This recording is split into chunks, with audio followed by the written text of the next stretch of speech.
Rock the call to order for Tuesday, January 26th, our Environment Committee. So, first item, without any objection, we have the approval of the agenda today. It's a good one. One moment. Next up, we Chair have. Lindstrom, we have to Oh, do do we want to attendance. do a roll call? Yes, please. Yeah, thank you. Fredson.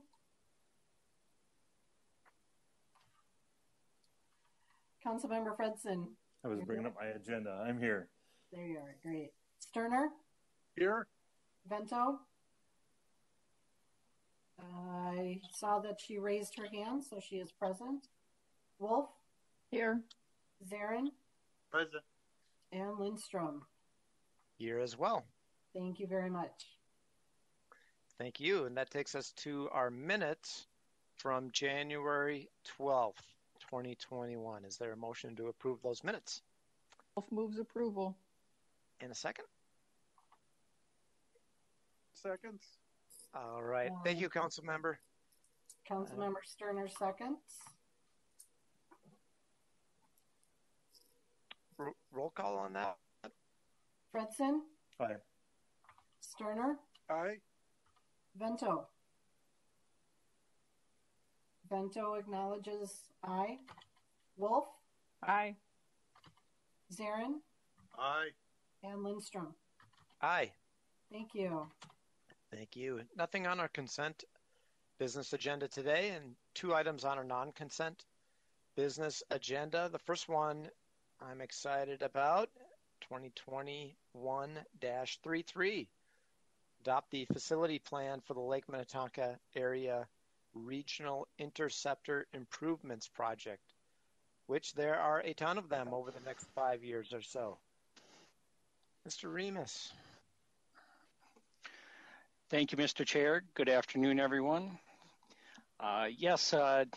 Today I'd like to present business item 2021-33, adopting the facility plan for the Lake Minnetonka Area Regional Interceptor Improvements Project, MCES Project 802891. Next slide, please. Nope, thank you. I'm just going to go over these slides fairly quick, just for some background, as we've talked about these recently. The 5 projects shown on the location map were the projects identified for the facility plan. The first 2 being located in the city of Orono. Project number 3 is located within Deep Haven. Number 4 is in Excelsior Shorewood area, and number 5 is located in Victoria. Next slide, please. So those 5 projects were determined based on evaluating hydraulic models and flow projections, condition assessments, age of the infrastructure, and cooperative opportunities with the local communities.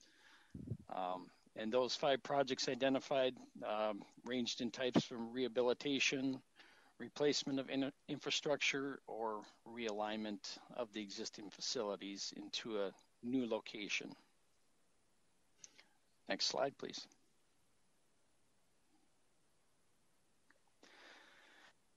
So based on the recommended alternatives for each of those 5 projects, you can see the estimated project cost total of all 5 was summed at nearly $37 million of construction cost over the next 5 years in this area. Next slide, please.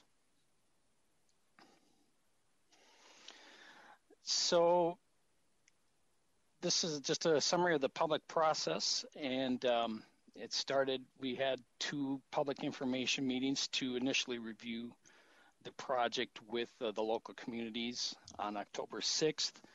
That was focused on the 2 projects in Orono, and again on October 8th, we held another virtual public information meeting for the remaining communities on the south side of Lake Minnetonka area. One date that is not in here is October 13th, and as you may recall, we were here on that date requesting approval to hold a public hearing for the draft facility plan as a public hearing is required for draft facility plan prior to its adoption by the Met Council, which is a condition of obtaining project financing through the Minnesota Public Facilities Authority. So then on December 15th, after receiving that approval, we had our public hearing on the draft facility plan. And I'd also like to take a second here to thank Chair Lindstrom for taking time to convene the public hearing for the Lake Minnetonka facility plan that evening. I know our team truly appreciated your participation and support of this work, which is looking to invest in our regional wastewater assets in the Lake Minnetonka area. And I'd also like to acknowledge Councilmember Barber, who was also in attendance for the facility plan presentation that evening. And after that meeting, there was, by council policy, the comment period remains open for 10 days, which landed on a weekend. So that public comment period closed on December 28th. And here tonight, we're on January 26th, asking for consideration to adopt the final facility plan, which on February 10th would go to Metropolitan Council, and if approved, we would submit that to the Public Facilities Authority at the PCA. Next slide, please. So below is a summary of comments that we received on the facility plan while I was out for comment. In total, we had received 8 comments on the draft facility plan. 7 were from residents and 1 was from a representative of the local ISD 276. So public hearings, we received 4 prior to the public hearing, and those comments were read aloud at the time to be entered into the public record.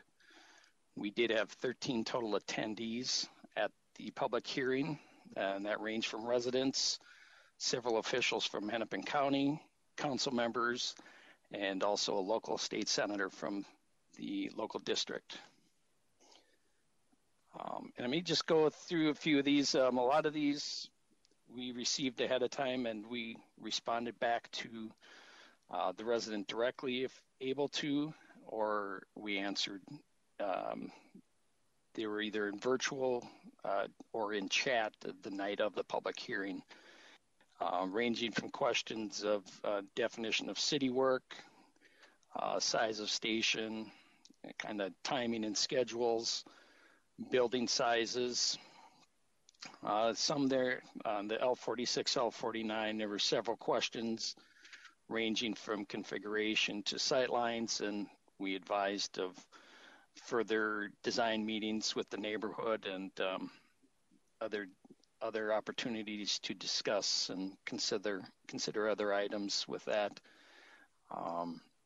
There was a question regarding the trench location of the excavation, and we responded we would answer that at upcoming open house with a design meeting for the neighborhood.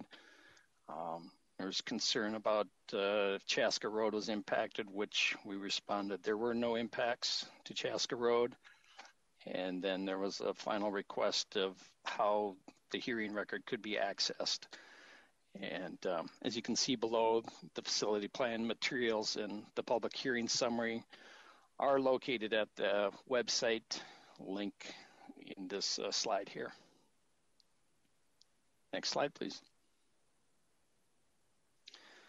So the proposed action is that the Metropolitan Council adopt the facility plan for the Lake Minnetonka Area Regional Interceptor Improvement Project, MCES project number 802891 per resolution 2021-3 attached to the business item. Next slide, please. And with that, I can be available for any questions. Thank you. Is it 2021-3 or -33? On our agenda, it says 33.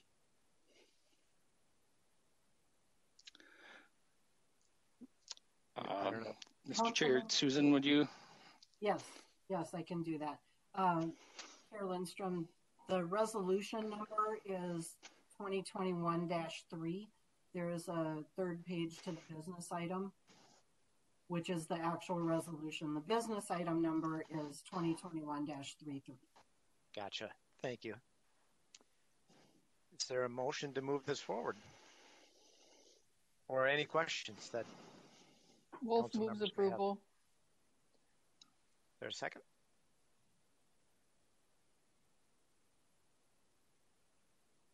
Here in seconds. Thank you. Roll call, please. Fredson, Aye. Sterner, Aye. Vento. Acknowledge Vento said aye. Wolf, Aye. Zarin, Aye. and Lindstrom. Aye. Thank you. Thank you, and thanks for having me be a part of that convening process. It was a ton of fun, and I look forward to doing that again on future projects. Up next, Thank you. You betcha. Up next, I think, Chris, you're up again with the Interceptor Chemical Odor and Corrosion Control Project public hearing request. Yes, thank you, Mr. Chair. I'd like to present business item 2021-34, Interceptor Chemical Odor and Corrosion Control Project public hearing request, MCES project number 819011. Next slide, please. And again, I'm just going to give a brief bit of background. This one was brought to Environment Committee on December 8th for sole source contract extension with Evoqua, who is our current chemical supplier. This map is showing those facilities, both lift stations and metering stations, that we currently introduce nitrate salts or bioxide into our wastewater flow for odor and corrosion control. Next slide, please. So as noted, about a month ago or so, this was at Environment Committee and approved at Met Council on the December 23rd meeting for an 18-month extension with Evoqua to continue providing nitrate salts and operating and maintenance our odor control system. At present, staff is working on a request for proposal or RFP for design, build, and operation and maintenance proposal for the Interceptor Chemical and Odor Control project. So the MCS would own all the non-proprietary equipment that would be installed as part of this contract. It would be a single contractor that would be awarded both agreements for both the design build of the equipment and the supply and operation of the interceptor system. And the contractor would operate, maintain, and supply chemical for 10 years with potential for 2 5-year extensions. Next slide, please. So the next steps, and per the requirement of Minnesota State statute, prior to entering into a design build, operate contract, MCS shall conduct a public hearing on the proposal. This public hearing would include a notice in local papers where the work is to be located. In addition, we would create a website with email address, hotline, information that people could call or email comments, and we would have the RFP itself there for public review. We would look to hold a virtual public hearing to discuss this project, and again, by council policy, we can hold a public hearing 45 days after Metropolitan Council approval. So based on that background, it's a little out of order here. We're tentatively looking to advertise the RFP February 15th with today's approval and next approval by Met Council on February 10th. That would authorize us to hold a public hearing. 45 days from that puts us on March 29th as the first available opportunity that we could indeed host that public hearing. And by having 30 days notice prior, that would be at the end of February, February 26th, where we would need to notify the various communities of the upcoming public hearing on this process. Next slide, please. So with that, the proposed action is that the Metropolitan Council authorize a public hearing to gather input on the request for proposals, RFP, for the Interceptor Chemical Odor and Corrosion Control Project. Next slide. And I can be available for any questions. Thank you. Would the public hearing be part of an environment committee meeting, or would that stand on its own, the one in March? Mr. Chair, that would stand on its own. Okay. Other questions? Do we have a motion and a second? Chair Lindstrom, Zarin here. I move item number 2021-34. And I would second that motion, Sterner here. Thanks to you both. Roll call, please. Fredson? Aye. Sterner? Aye. Vento? Acknowledge. Aye. Wolf? Aye. Zarin? Aye. And Lindstrom. Aye. Thank you.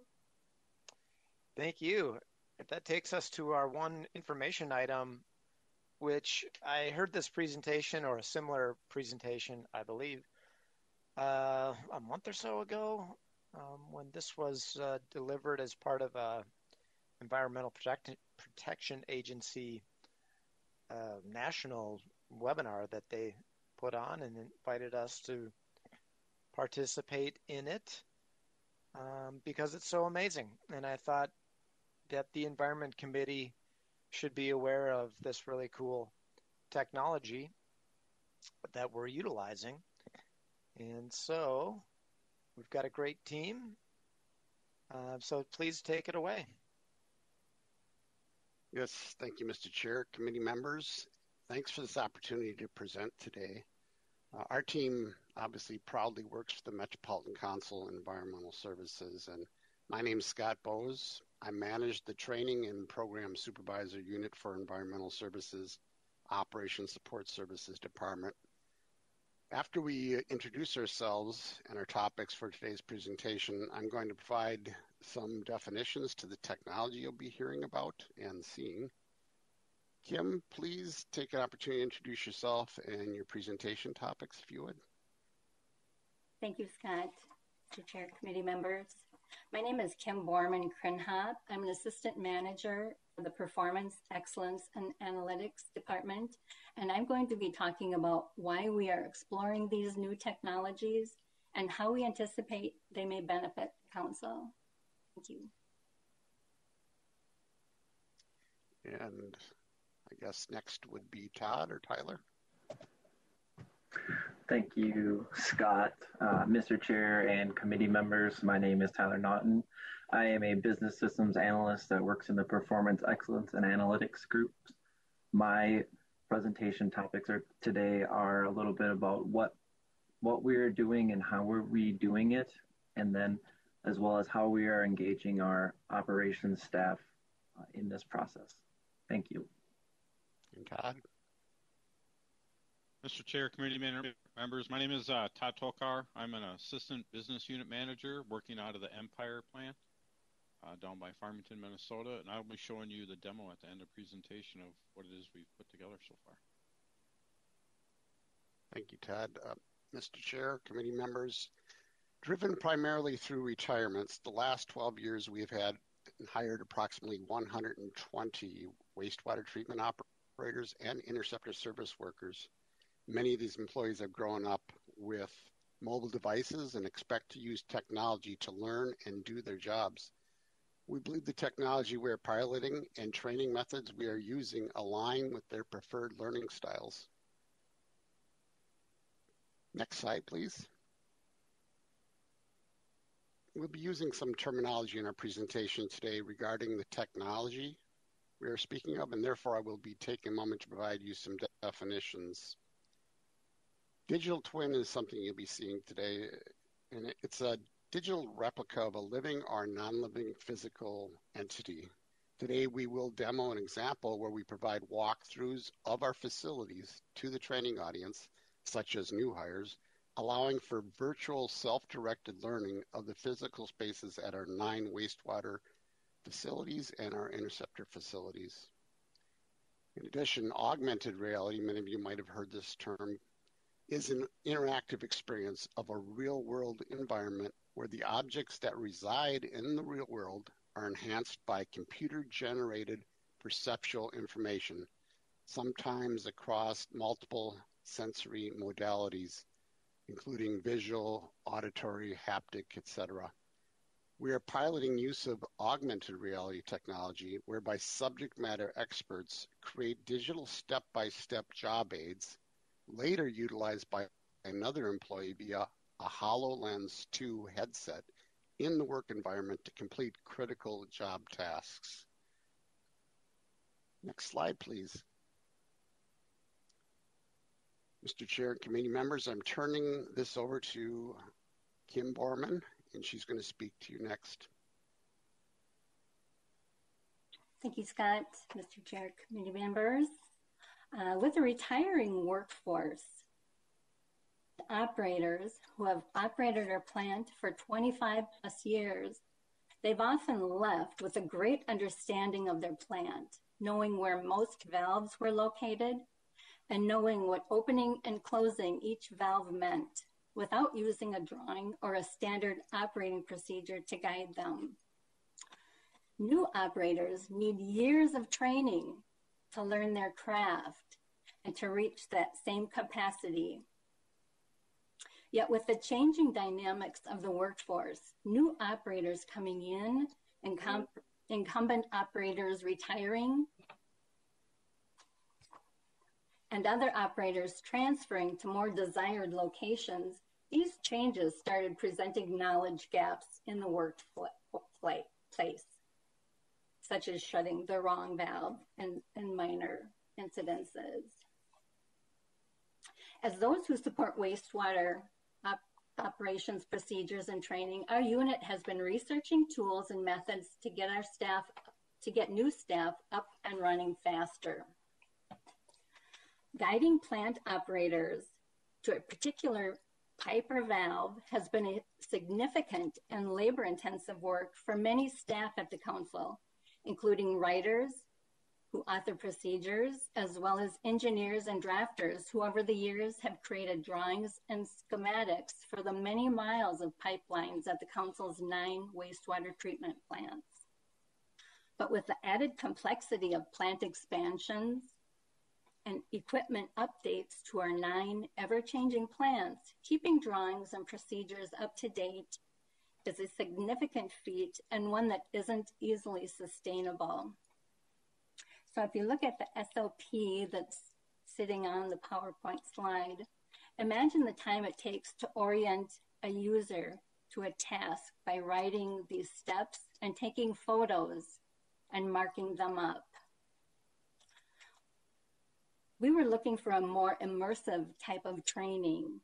What if we could just zoom in on the location we wanted, directing the worker right to the valves that they needed to operate? Todd and Tyler recently discovered this ability actually exists after attending a conference on augmented and virtual reality. They discovered at the conference a technology called 3D digital twins, and it's the tool that you'll be seeing them demo today. Next slide. While we're still exploring augmented reality as well as digital twins and haven't fully implemented them into our training at this point, we can say that augmented reality and digital twins are the only training tools the Met Council has that puts users directly into the experience of their actual environment virtually, which you'll soon see in the demo. That creates a learning event or experience, really, where trainees can learn significantly faster because they're not having to align the training materials to the environment that they're in. Instead, these technologies bring the user into the virtual environment, offer up videos, procedures, and even live recorded instruction. Without goggles, the trainee can view a task being performed before they actually do the task. And wearing goggles, the trainee can view live holographic instructions on how to perform the task directly on the equipment they're using in their space as they're doing the job.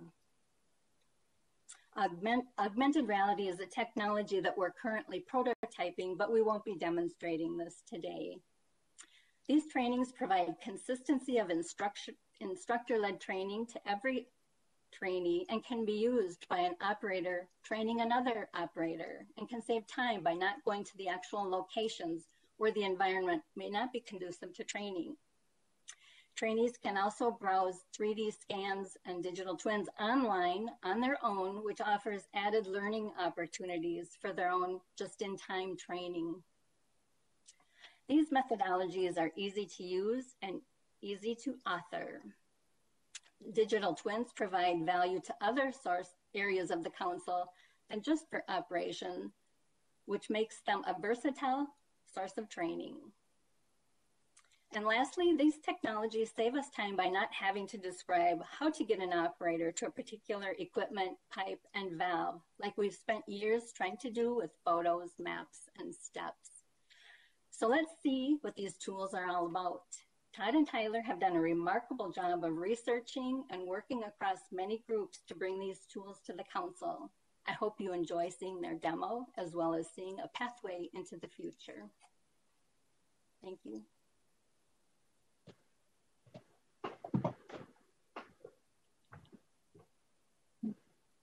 Next slide, please.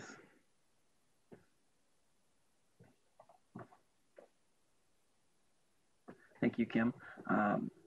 Mr. Chair and committee members. So what are we doing with these technologies, and how are we doing them? First, I'll talk a little bit about digital twins, and then I'll move on to our pilot with augmented reality training. So with the digital twins, again, that is a creation of a 3D replica of a particular building, area, or even a vehicle. Scan full plants, the East Bethel plant, as well as the Rogers plant. And the biggest plant that we've done so far is the Eagles Point facility. We've scanned all the buildings as well as the outdoor areas, so we have a full digital replica of these plants. We've also scanned individual buildings. One of our first projects, we scanned the pretreatment building at the Metro plant, where we showed the facility to a new operator trainee, and they were able to go and identify multiple points where a bar screen needed to be shut down by just viewing that particular image or 3D map. The last section that we have done is we've scanned a couple of single cab vehicles. Now with COVID and with the restricted amount of space we have in these vehicles, only one person is able to get inside the cab at a time. So by scanning the inside and around the vehicle, trainer is able to show a group of people what it looks like on the inside, what each of the buttons do, things like that. They're able to train a whole group of people in there, so they're familiar with the vehicle when they get their chance to climb inside. Some of the benefits from 3D scanning include reducing the trainer and trainee time, being able to train remotely, conducting virtual building tours for external people or contractors so they're familiar with the area before they get on site. And then they also have the ability to keep detailed records of spaces throughout various facilities. So the second part of what we're doing is we're using augmented reality training with the HoloLens 2 headset and Microsoft 365 guides. This stuff is fairly new. So the augmented reality training that gives us the ability to overlay images, videos, and instructions in front of a person's eyes while they're also viewing the environment themselves. We have just completed a small pilot using the lockout, tagout, mockup training devices located at Metro 94. We walked through the entire procedure that the trainees use in order to do refresher training for lockout, tagout. So that's the pilot that we've done so far. Some of the benefits of this include reducing SOP creation time. We have the ability to go through the task virtually before actually getting your hands on the operation or on the training device itself. And it also helps increase the knowledge retention of the operations staff by having the task viewable at any point in time. Next slide, please.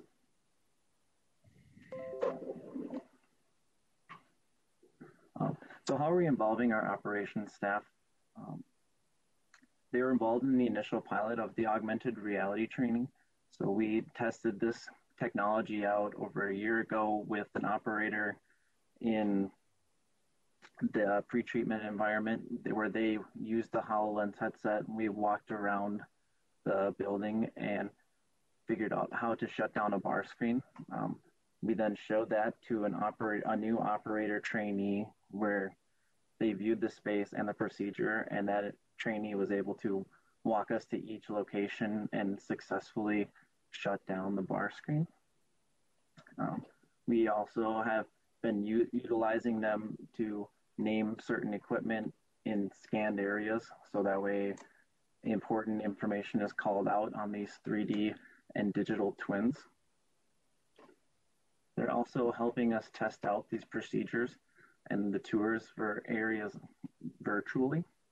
So we are able to show them these spaces, and that will help them become familiar with those new areas. And then lastly, we are getting requests from them to scan and do different procedures for augmented reality and digital twins. So we are getting requests for new areas to map, and then also specifically areas to use and potentially pilot this AR augmented reality training. Thank you. I'll pass it on to Todd next.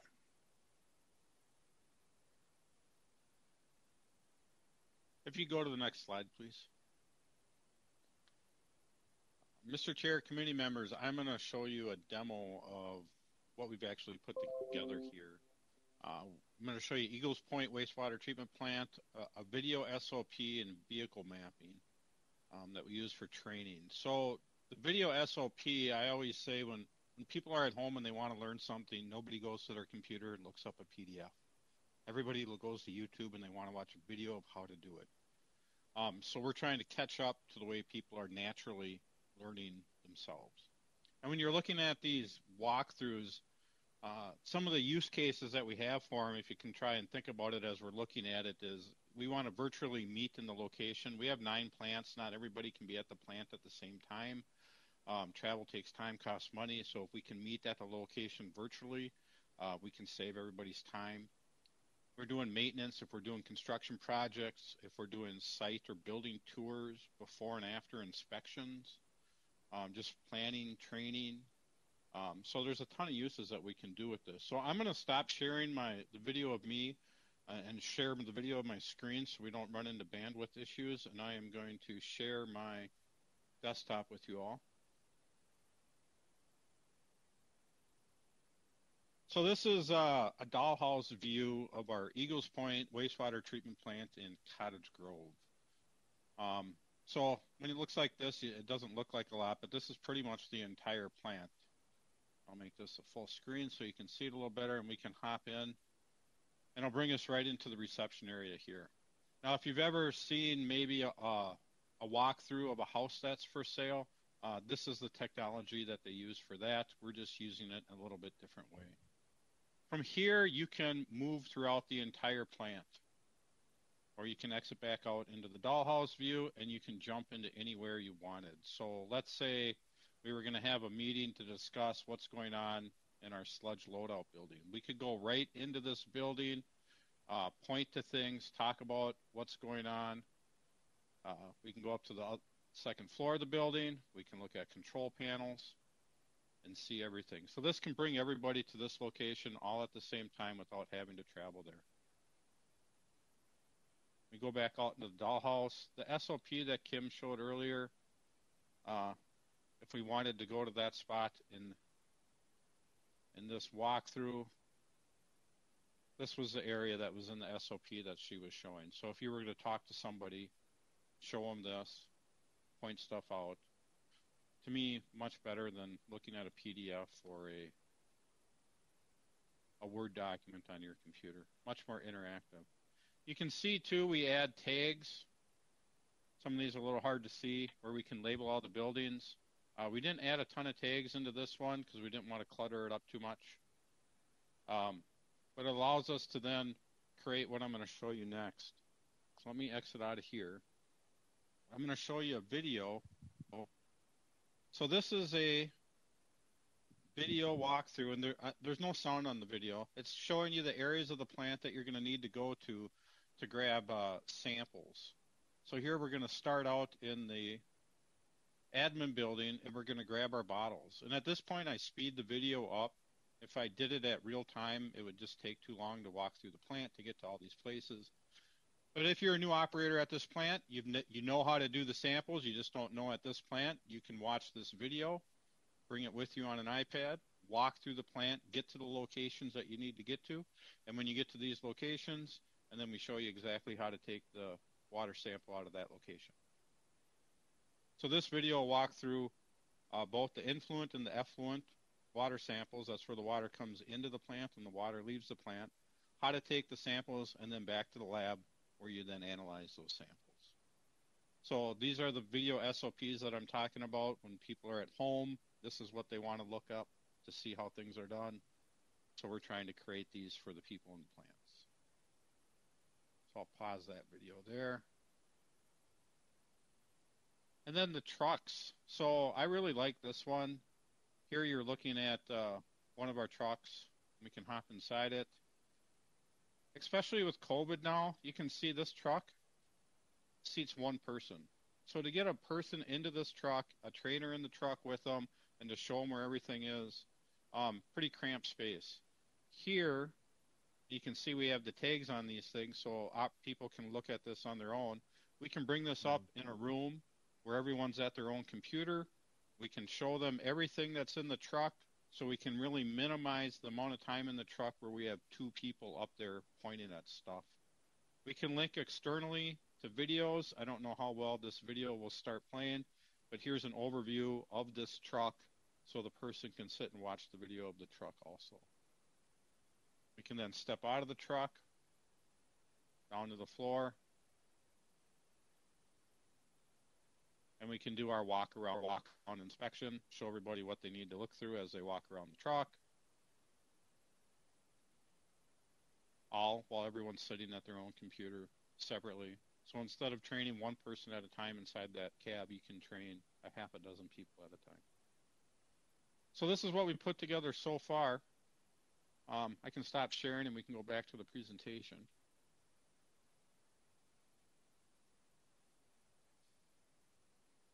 We go to the next slide, please. So we've learned a few things by doing this. Transitioning the workforce to new training techniques and technology takes time. Not everybody, loves change in the workforce, as I'm sure everyone's aware. And we want to select projects and pilots that will show the most value. In the future, we want to increase the number of digital twins that we have. We want to create easy access to the models. We want to create some augmented reality training pilots using the HoloLens. We're going to create more plant tours, SOP, using these digital twins in the HoloLens. And we want to just explore more potential uses for all of this, as we're new to this, so we don't know everything yet, but as we're seeing, we're finding more and more uses as we go. And that's all I have. Thank you for your time. Go to the next slide, and I think it's just some information if anyone has any questions. Thank you so much. Questions from the committee? I can't really see you right now. So Councilmember Fredson, I can see you. Thanks, Chair. This is fascinating. I have a few follow-up questions. One is I'm just interested in knowing how many staff have been involved with compiling all of this just to date, and then I'm wondering if there's security concerns. It just seems that if well, I'm just curious to know if you have any security concerns whatsoever. And then the last question is I'm just interested in the extent to which like the safety committee or a labor management committee has been involved and I guess feedback in terms of where they're at as far as being supportive or having concerns about this kind of approach. Thank you, Mr. Chair and committee members. Todd, do you mind responding to some of these things since you and Tyler have been boots on the ground with it? Sure.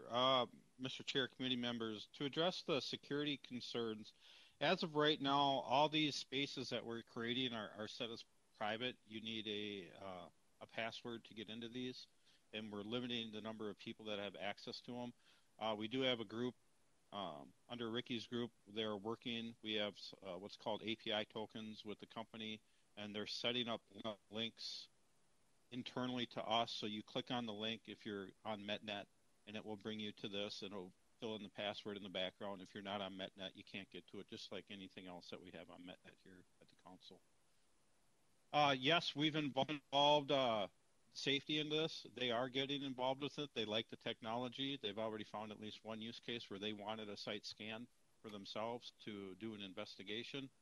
And I'm sorry, I don't remember the first question that you asked. Oh, it's just how many people, sort of from top to bottom have been involved with compiling this already? Well, we've had to, Mr. Chair and committee members, we've had to involve a number of people from the IS department along with support services. So I would say we've probably touched at least 40 people in the council that have had their finger at least involved a little bit in this. So it's been a large number of people across multiple departments that have helped us get this far. Councilmember Fredson, you had a question. Go ahead. In a word, fascinating. Yep. So thank you. Exactly. You had a question about labor management too. Was that addressed? Oh, he addressed the question. In safety committees or labor management committees. Yep. I was just interested to know if the workforce concerns as it related to trying out this different kind of model. Right on. Other council member questions? Chair Lindstrom? Yeah. This is Susan, the recording secretary. I wanted to acknowledge Councilmember Vento stated in the chat. Chair Lindstrom, thank you for including this in today's agenda.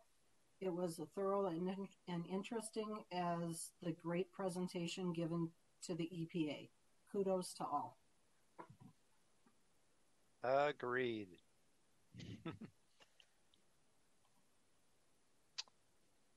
Other questions?